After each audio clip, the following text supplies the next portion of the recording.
Olá pessoal, tudo bem? A graça e a paz do Senhor. Eu sou o pastor Giovanni e eu tenho uma palavra de Deus para o seu coração. Estamos aqui no livro de Atos, estudando Atos juntos, cada dia um capítulo do livro de Atos. Eu tenho certeza que podemos extrair lições preciosas para trazer aqui para o seu coração. Sempre lembrando que a palavra de Deus é inerrante, é infalível, é toda suficiente, é a bússola do crente. Ela é maravilhosa, ela tem lições preciosas que com certeza transformam a nossa vida. Então, abre o seu coração, deixa Deus falar com você. Atos capítulo 9, a partir do primeiro versículo, a Bíblia diz: Saulo, respirando ainda ameaças e morte contra os discípulos do Senhor, dirigiu-se ao sumo sacerdote e lhe pediu cartas para as sinagogas de Damasco, a fim de que, caso achasse alguns que eram do caminho, e caminho aqui era como eram chamados os primeiros cristãos, assim homens como mulheres os levasse presos para Jerusalém. Seguindo ele estrada fora, ao aproximar-se de Damasco, subitamente uma luz do céu brilhou ao seu redor e, caindo por terra, ouviu uma voz que lhe dizia: Saulo, Saulo, por que me persegues? E ele perguntou: Quem és tu, Senhor? E a resposta foi: Eu sou Jesus, a quem tu persegues. Mas levanta-te e entra na cidade, onde te dirão o que te convém fazer. Seus companheiros de viagem pararam emudecidos, ouvindo a voz, não vendo nada, contudo, e ninguém. Então se levantou Saulo da terra e, abrindo os olhos, nada podia ver. E, guiando pela mão, levaram-no até Damasco. E esteve ali 3 dias sem ver, durante os quais nada comeu nem bebeu. Ora, havia em Damasco um discípulo chamado Ananias, e disse-lhe o Senhor numa visão: Ananias. Ao que respondeu: Eis-me aqui, Senhor. Então o Senhor lhe ordenou: Dispõe-te e vai à rua que se chama Direita, e na casa de Judas procura a Saulo, apelidado de Tarso, pois ele está orando. E viu entrar um homem chamado Ananias, impor-lhe as mãos para que recuperasse a vista. E Ananias, porém, respondeu ao Senhor: Senhor, de muitos tenho ouvido a respeito desse homem, quantos males tem feito aos teus santos em Jerusalém, e para aqui trouxe autorização dos principais sacerdotes para prender a todos que invocam o teu nome. Mas o Senhor lhe disse: Vai, porque este para mim é um instrumento escolhido para levar o meu nome perante os gentios e reis, bem como perante os filhos de Israel, pois eu lhe mostrarei quanto lhe importa sofrer pelo meu nome. Então Ananias foi e, entrando na casa, impôs sobre ele as mãos, dizendo: Saulo, irmão, o Senhor me enviou a saber o próprio Jesus que te apareceu no caminho por onde vinhas, para que recuperes a vista e fiques cheios do Espírito Santo. Imediatamente lhe caíram os olhos como que umas escamas e tornou a ver. A seguir levantou-se e foi batizado. E depois de ter se alimentado, sentiu-se fortalecido. Então permaneceu em Damasco alguns dias com os discípulos. E logo Saulo pregava nas sinagogas a Jesus, afirmando que este é o Filho de Deus. Ora, todos os que ouviam estavam atônitos e diziam: Não é este que exterminavam em Jerusalém os que invocavam o nome de Jesus?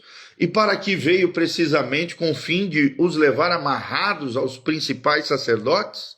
Saulo, porém, mais e mais se fortalecia e confundia os judeus que moravam em Damasco, demonstrando que Jesus é o rei. Decorridos muitos dias, os judeus deliberaram entre si, tirar-lhe a vida, porém o plano deles chegou ao conhecimento de Saulo. Dia e noite guardavam também as portas para o matarem. Mas os seus discípulos tornaram-no de noite, colocando-o num cesto, e desceram-no pela muralha. Tendo chegado a Jerusalém, procurou juntar-se com os discípulos todos, porém o temia, não acrescentando que ele fosse discípulo.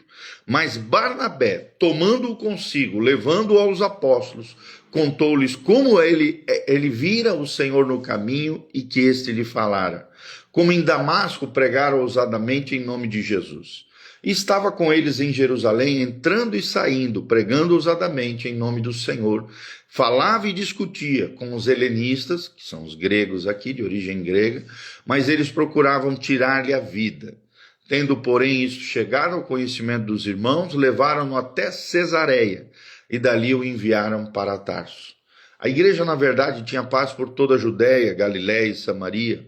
edificando-se, caminhando no temor do Senhor e no conforto do Espírito Santo, crescia em número. Passando Pedro por toda parte, desceu também aos santos que habitavam em Lida e encontrou ali certo homem chamado Enéas, que havia 8 anos jazia de cama, pois era paralítico. Disse Pedro: Enéas, Jesus Cristo te cura, levanta-te e arruma o teu leito. E ele imediatamente se levantou. Viram-no todos os habitantes de Lida e Sarona, os quais se converteram ao Senhor. E havia em Jope também uma discípula por nome Tabita, nome esse que traduzido quer dizer Dorcas. Ela era notável pelas boas obras e esmolas que fazia. Ora, aconteceu naqueles dias que ela adoeceu e veio a morrer, e depois de a lavarem, puseram-na no cenáculo. Como Lida era perto de Jope, ouvindo os discípulos que Pedro estava ali, enviaram-lhe 2 homens que lhe pedissem: não demores em vir ter conosco. Pedro atendeu e foi com eles. Tendo chegado, conduziram-no para um cenáculo, e todas as viúvas o cercaram, chorando e mostrando-lhe as túnicas e vestidos que Dorca fizera enquanto estava com elas. Mas Pedro, tendo feito sair a todos, pondo-se de joelho, orou e, voltando-se para o corpo, disse: Tabita, levanta-te. E ela abriu os olhos e, vendo a Pedro, sentou-se. Ele, dando-lhe a mão, levantou-a e, chamando os santos, especialmente as viúvas, apresentou-a viva. Isto se tornou conhecido por toda Jope, e muitos creram no Senhor. Pedro ficou em Jope muitos dias, em casa de um curtidor chamado Simão. Atos, capítulo 9. Que lições preciosas podemos aprender através do texto sagrado? Aqui o título é O Perseguidor que Virou Pregador. O perseguidor que virou pregador. Porque aqui revela, principalmente, o principal episódio do capítulo 9 de Atos é a conversão de Saulo em Paulo. É interessante que vemos aqui o maior milagre de Atos, né? A conversão de Saulo é a prova mais contundente do poder do evangelho. Não foi apenas um processo, mas uma intervenção sobrenatural de Deus. Deus não esperou Saulo buscá-lo, ele o arrancou das trevas com graça extraordinária. E se ele pode transformar um perseguidor como Saulo, pode salvar qualquer um, inclusive você que está me ouvindo. Primeiro pontinho que aprendemos aqui, do versículo 1 ao 9, o encontro no caminho, a graça que derruba. Vemos aqui a fúria do perseguidor, de 1 a 2, respirando ameaças e morte. Saulo obtém cartas dos sinédrios, principais da sinagoga, para prender cristãos em Damasco. É interessante que vemos aqui que a sua violência revela uma consciência perturbada. Quanto mais perseguia a igreja, mais Saulo fugia de si mesmo. Depois vemos de 3 a 5 a luz que cega, a manifestação divina. Repetidamente, uma luz do céu brilhou ao seu redor. E vemos também um diálogo transformador. Saulo, Saulo, por que me persegues? Perguntou Jesus. E ele disse: quem és, Senhor? E a revelação chocante: eu sou Jesus, a quem você persegue, Saulo. É interessante que Cristo se identifica com a sua igreja. Ferir os crentes é ferir o cabeça da igreja, que é Jesus de Nazaré. Essa é a grande lição que vemos no versículo 5. Vemos também a queda do orgulho, de 6 a 9. Levanta-te e entra na cidade. Saulo, cego e humilhado, é guiado até Damasco por outras pessoas. E algumas lições aprendemos aqui. Primeiro, a conversão começa quando reconhecemos Jesus como Senhor. Segundo, Deus derruba primeiramente para levantar logo em seguida. Paulo precisou perder a visão física para ganhar a visão espiritual. Segundo pontinho, Ananias, o discípulo que desafia o medo, de 10 a 19. A missão improvável, de 10 a 14, Deus ordena: vá à casa de Judas e pergunte por Saulo de Tarso, com especificações. Temor de Ananias: Senhor, tem ouvido falar, quantos males ele tem feito aos santos. É interessante que Ananias representa a igreja que teme perdoar. Mas Deus não chama os qualificados, ele qualifica os chamados. Depois vemos a explicação divina de 15 a 16, o propósito soberano de Deus. Quando diz Ananias: este homem é meu instrumento escolhido, diz o Senhor, para levar o meu nome perante os gentios. Vemos aqui também o custo do chamado no versículo 16. Eu lhe mostrarei o quanto deve sofrer pelo meu nome. Deus não poupa seus vasos do sofrimento, mas os capacita na fraqueza. Vemos também uma restauração que unge. O gesto de cura, imediatamente caíram os olhos de Saulo como que escamas. Vemos o batismo logo em seguida e a comunhão com os demais irmãos, recebeu alimento, fortaleceu-se. E alguns símbolos poderosos nós vemos aqui. A imposição de mãos, a autoridade da igreja decretada. Segundo, o batismo, a sepultura do velho homem. Terceiro, a comunhão, a integração ao corpo de Cristo. A conversão é pessoal, mas a santificação é comunitária. Interessante isso. Terceiro pontinho, Saulo, o pregador que choca o mundo, de 19 a 31. Vemos um testemunho imediato. Logo começou Saulo, virando Paulo, logo em seguida, a pregar nas sinagogas que Jesus é o Filho de Deus. A reação do povo é que todos os que ouviam ficavam perplexos. Sua pregação era credenciada pela transformação radical. Ninguém ousava duvidar de uma vida renovada, assim como foi Paulo.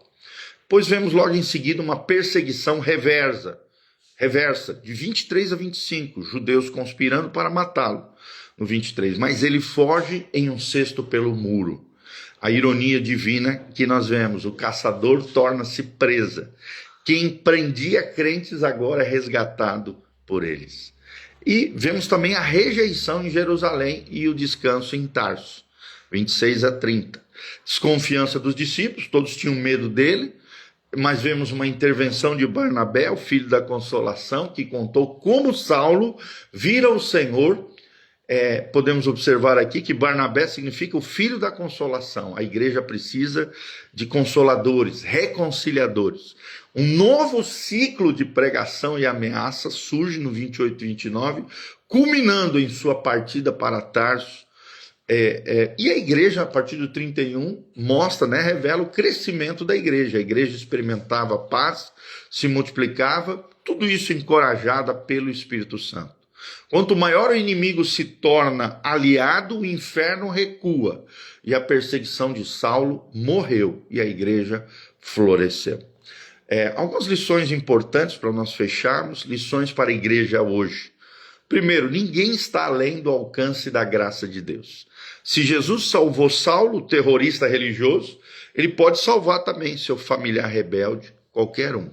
Ninguém está além do alcance da graça. Segundo, a conversão genuína produz frutos imediatos. Uma vida transformada é a maior evidência do evangelho de Jesus. Saulo não fez curso teológico para pregar, mas Deus usou ele tremendamente. Terceiro pontinho, terceira lição prática para a igreja hoje. Deus usa pessoas comuns para missões extraordinárias. Ananias é um exemplo disso. Não era apóstolo, mas obedeceu o Espírito Santo e mudou a história do grande apóstolo Paulo. Sua obediência pôde libertar e liberar Paulo para a sua missão e seu chamado. Quarto, a igreja é agente de restauração. Barnabé deu a Saulo o que ele mais precisava, uma acolhida, uma recepção e introdução aos demais irmãos. Não despreze os inimigos que Deus está convertendo, é o que nós aprendemos aqui. Então, Atos 9 nos confronta. Será que existe algum Saulo em sua vida que você julga imperdoável? Você, como Ananias, tem obedecido a Deus, mesmo com medo, tem seguido as orientações do Espírito Santo? A sua conversão é tão visível que assombra, espanta aqueles que o conheciam antes? Lembre-se, o mesmo Jesus que derrubou Saulo no caminho de Damasco, ainda intercepta vidas hoje. Então esteja pronto para ser um instrumento dele, seja como Ananias, que cura, ou como Paulo, que prega. Que Deus abençoe você, a tua casa, a tua família. Amém? Dá um joinha, aperta no sininho, siga o nosso canal, continue conectado conosco. Não esqueça de seguir nosso canal PR Giovanni. Aqui no link da descrição tem todas as informações do nosso ministério, horário de culto, endereço da igreja, as nossas mídias sociais, as informações para a contribuição. Desde já nós agradecemos o carinho, o afeto dos irmãos. Continue conosco, conectado nessa jornada linda através do livro de Atos dos Apóstolos. Que Deus abençoe você, tua casa, tua família. Que Deus abençoe tremendamente a sua vida, que a graça do Senhor Jesus te capacite, que o Senhor levante, cure, transforme, restaure você, a tua casa, que você se transforme num grande pregador ou pregadora do Evangelho de Jesus Cristo, que você perca toda e qualquer cegueira espiritual negativa, tenebrosa, e receba uma nova luz de Deus, um olhar celestial, uma sabedoria extraordinária, uma bênção do Deus Altíssimo, que te capacite a viver tudo aquilo que Deus tem para cada um de nós. Que a bênção do Senhor esteja sobre nós, em nome de Jesus. Amém e amém. Quero mandar um abraço para a Raquel Matesco, a Regina Ribeiro, Miguel Afonso Ribeiro, o Leonardo Tempiniak, que está aqui também. Deus os abençoe, que a graça e a paz de Jesus esteja sobre cada um de nós. Um grande abraço, um abraço. Quem chegou agora no finalzinho, assista novamente. Esse vídeo vai ficar disponível através das nossas redes sociais. Grande abraço, Deus os abençoe. Amém.